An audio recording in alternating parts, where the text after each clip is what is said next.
আসসালামু আলাইকুম, welcome back. Eid মোবারক। আশা করছি সবাই ভালো আছেন। রোজা শেষ। ঈদ চলে আসছে কিন্তু আসলে এক্সাইটমেন্টটা ওরকম কাজ করছে না। তো এনিওয়ে ঢাকা থেকে বাড়ি আসছি ২-৩ দিন হয়ে গেছে। বাট কোনো ব্লগ করা হয়নি। খুব বেশি বিজি ছিলাম, খুব বেশি টায়ার্ডও ছিলাম। আসলে ওইভাবে ব্লগ করার ইচ্ছাটাও ছিল না। তো ফাইনালি চিন্তা করলাম যে ঢাকা থেকে যে বাড়ি আসলাম এটা তো আপনাদের জানাইতে হবে, তাই না? তো যাই হোক, আজকে হচ্ছে আমি ঈদেরই একটা আবায়া পরে ফেলছি। এটা আপনারা ব্লগে দেখছেন যে এটা আমার ঈদের আবায়া। বাট এটা আমি আসলে রাফিউজের জন্য নিছি। একদম মানে সবসময় পড়ার জন্য, বাইরে গেলেই এটা পড়ার জন্য এরকম যেহেতু ওয়ান পার্ট আবায়া এটা। তো এটা পরেই হচ্ছে রেডি হচ্ছি বাইরে যাওয়ার জন্য। আ খুলনাতে যাবো মানে সিটিতে যাবো। আ কারণ হচ্ছে আ একটা আমাদের ডাইনিং টেবল আ কিনতে বা বানাইতে যেটাই হোক। তো সকালই হচ্ছে রেডি হচ্ছিলাম। আর যেহেতু কালই ঈদ, তো আসলে রাশটাও অনেক ছিল। বাসায় ব্যাক করতে হবে তাড়াতাড়ি। তারপরে অনেক কাজ আছে। যেগুলা আসলে আ ঈদের চাঁদ রাতের যে কাজগুলা। তো যাই হোক আমরা হচ্ছে ওয়েদার ভালোই ছিল। মোটামুটি না গরম আ আ খুব বেশি গরম ছিল না আরকি। তো এই তো বের হয়ে গেলাম আমি, আম্মু আর হচ্ছে আদি। খুলনায় আগে অনেক যাওয়া হইতো। আমার অনেক রিলেটিভস এর বাসা হচ্ছে খুলনা মানে সিটিতে আরকি। যদিও আমিও খুলনারই মানুষ। বাট আমাদের তো সিটিতে না, সিটির বাইরে। সিটিতে যাওয়া হতো আগে বেশি যাওয়া হইতো। আগে যখন ঢাকায় খুব একটা যাওয়া হতো না, অনেক আগের কথা বলছি। তখন আসলে খুলনাতে বেশি যাওয়া হতো, এজন্য ঢাকায় যাওয়া হতো না। এখন ঢাকায় যাওয়া হয় দেখে খুলনা সাইডটাতে আর আসা হয় না। আমার বড় ফুপ্পির বাসা খুলনা। তো ফুপ্পির বাসায় বেশি যাওয়া হইতো আগে। এখন আসলে অনেক দিন পর যাওয়া হয়। তো যাই হোক আ খুলনাতে হচ্ছে আ আসলাম সব ফার্নিচারের দোকানে।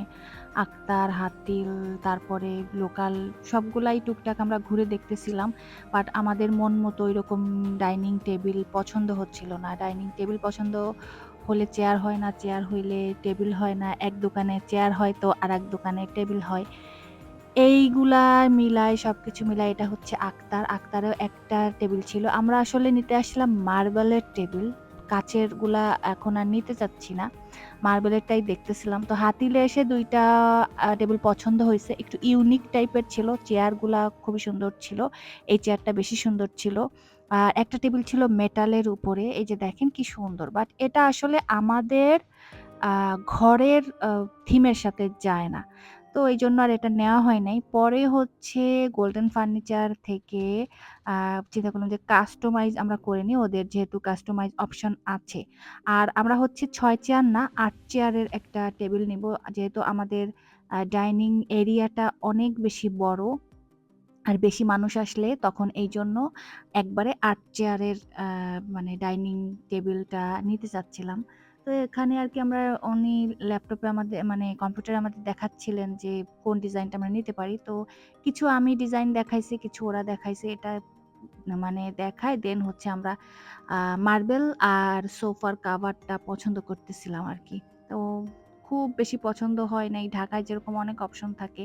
আমরা একটু অ্যাশি ডিপ অ্যাশ নিতে চাচ্ছিলাম। আর টেবিল এই শেপটা পছন্দ হইছে একদম স্কয়ার লম্বা। তো মার্বেল আমরা হোয়াইট কালারের একটা পছন্দ করছি। আর হচ্ছে একটা মোটামুটি একটা সোফার কাভারও পছন্দ করছি। তো এরপর বাসায় চলে আসলাম বিকালের দিকে। আর আসার পর বিকালের দিকে এই যে নামছে হচ্ছে ঝড়। মানে আকাশ একদম কালো-টালো হয়ে মানে বৃষ্টি একটু কম, একটু বাতাস হচ্ছিল অনেক। এর মধ্যে কারেন্ট চলে গেছে। আম্মু হচ্ছে এখানে ইফতার ভাজতেছিল। এটা হচ্ছে শেষ রমজান। এবছরের মতো শেষ রমজানের ইফতার। কি জানি সামনের রমজানে কে থাকে কে না থাকে, নসিবে কার রোজা পড়ে। তো এখানে হচ্ছে আজান দিয়ে দিচ্ছে। আমরা ইফতার করে নিচ্ছিলাম। যদিও ঢাকায় এই কয়দিন ইফতারে আমি ওটস, চিড়া দই এগুলা খাইছি। আর বাসায় এসে আর ওইগুলা মানে কিছুই খাইতে ইচ্ছে করে নাই। তো আমি একটু শরবত আর ২ টা পেঁয়াজু আর হচ্ছে ফ্রুটস খাইছিলাম আরকি।